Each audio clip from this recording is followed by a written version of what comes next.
ಇನ್ನು ರಾಜ್ಯಪಾಲರ ನಡೆ ವಿರುದ್ಧ ಕಾಂಗ್ರೆಸ್ನ ಹೈಕಮಾಂಡ್ ಸಿಡಿದೆದ್ದಿದೆ. ಗವರ್ನರ್ ಮೂಲಕ ಬಿಜೆಪಿ ಷಡ್ಯಂತ್ರ ರೂಪಿಸ್ತಾ ಇದೆ ಅಂತ ಕಾಂಗ್ರೆಸ್ ಕಿಡಿಕಾರಿದೆ. ಬಿಜೆಪಿ ತೆರೆಮರೆಯ ಆಟಕ್ಕೆ ಚೆಕ್ಮೇಟ್ ಕೊಡೋದಕ್ಕೆ ಈಗ ರೆಡಿ ಆದ ಹಾಗಿದ್ದಾರೆ. ಸರ್ಕಾರವನ್ನ ಅಸ್ಥಿರಗೊಳಿಸುವ ಹುನ್ನಾರ ಇದು ಅನ್ನೋ ಆರೋಪವನ್ನ ಕಾಂಗ್ರೆಸ್ ಮಾಡ್ತಾ ಇದೆ. ರಾಜ್ಯಪಾಲರ ವಿರುದ್ಧ ಕಾನೂನು ಹೋರಾಟಕ್ಕೆ ಈಗ ಕಾಂಗ್ರೆಸ್ ಅಲರ್ಟ್ ಆಗಿದೆ. ಈ ಬಗ್ಗೆ ಸಿಎಂ ರಿಂದ ಕೂಡ ಎಐಸಿಸಿ ಅಧ್ಯಕ್ಷ ಮಲ್ಲಿಕಾರ್ಜುನ ಖರ್ಗೆ ಮಾಹಿತಿಯನ್ನ ಪಡೆದುಕೊಂಡಿದ್ದಾರೆ. ಸೊ ಶಿವಪ್ರಸಾದ್, ಈಗ ಇದು ರಾಜಕೀಯ ಪ್ರೇರಿತ ಅಂತ ಹೇಳಿ ಇದನ್ನ ಎದುರಿಸೋ ನಿಟ್ಟಿನಲ್ಲಿ ಯಾವ ರೀತಿ ಇದಕ್ಕೆ ಪ್ರತಿಯಾಗಿ ಕಾಂಗ್ರೆಸ್ ಪಾಳೆಯ ಪ್ಲಾನ್ ಮಾಡ್ತಾ ಇರೋದು? ಖಂಡಿತವಾಗಿ ವಿಜಯ್, ಈಗಾಗಲೇ ಎಐಸಿಸಿ ಅಧ್ಯಕ್ಷರು ರಾಜ್ಯಕ್ಕೆ ಆಗಮಿಸಿ ಪ್ರಮುಖವಾಗಿ ಸಿಎಂ ಡಿಸಿಎಂ ಸೇರಿದಂತೆ ಪ್ರಮುಖ ಸಚಿವರ ಸಭೆಯನ್ನು ಮಾಡಿದ್ರು. ಆ ಸಭೆಯಲ್ಲಿ ಪ್ರಮುಖವಾಗಿ ಪ್ರಾಸಿಕ್ಯೂಷನ್ಗೆ ಅನುಮತಿ ನೀಡಿರ್ತಕ್ಕಂಥ ವಿಚಾರ ಕುರಿತಂತೆ ಸುದೀರ್ಘವಾದಂಥ ಚರ್ಚೆಯನ್ನು ಕೂಡ ಮಾಡಿದ್ದಾರೆ.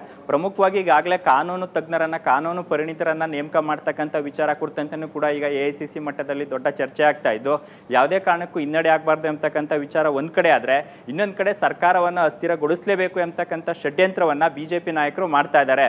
ಪ್ರಮುಖವಾಗಿ ಕೇಂದ್ರ ಸಚಿವರು ಕೂಡ ಈ ವಿಚಾರ ಕುರಿತಂತೆ ಅನೇಕ ಬಾರಿ ಪ್ರಸ್ತಾಪ ಮಾಡಿದ್ರು. ರಾಜ್ಯದಲ್ಲಿ ಇರ್ತಕ್ಕಂಥ ಸರ್ಕಾರ ಶೀಘ್ರವೇ ಪತನವಾಗಲಿದೆ ಅಂತಕ್ಕಂಥ ಹೇಳಿಕೆಯನ್ನ ನೀಡಿದ್ರು. ಇದಕ್ಕೆ ಪ್ರತಿಯಾಗಿ ರಾಜ್ಯದಲ್ಲಿ ಇರ್ತಕ್ಕಂಥ ಬಿಜೆಪಿ ನಾಯಕರು, ಅಂದ್ರೆ ಬಿಜೆಪಿ ಸರ್ಕಾರ ಇದ್ದಂಥ ಅವಧಿಯಲ್ಲಾದ ಪ್ರಕರಣಗಳ ವಿಚಾರ ಕುರಿತಂತೆ ತನಿಖೆ ಯಾವ ಹಂತದಲ್ಲಿದೆ, ಈ ವಿಚಾರವನ್ನು ಕೂಡ ಜನರಿಗೆ ಮನದಟ್ಟು ಮಾಡಬೇಕು ಅಂತಕ್ಕಂಥ ನಿರ್ಧಾರಕ್ಕೆ ಬರಲಾಗಿದೆ ಎಐಸಿಸಿ ಅಧ್ಯಕ್ಷರ ಸೂಚನೆ ಮೇರೆಗೆ.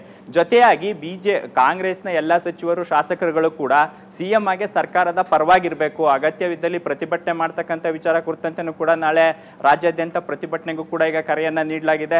ಇದರ ಜೊತೆಗೆ ಸಚಿವರು ಮತ್ತೆ ಶಾಸಕರುಗಳು ಕೂಡ ಬಿಜೆಪಿ ಷಡ್ಯಂತ್ರದ ವಿಚಾರ ಮತ್ತೆ ರಾಜ್ಯಪಾಲರ ನಡೆಯ ವಿಚಾರ ಕುರಿತಂತೆ ದೊಡ್ಡ ಮಟ್ಟದಲ್ಲಿ ಮಾತಾಡಬೇಕು.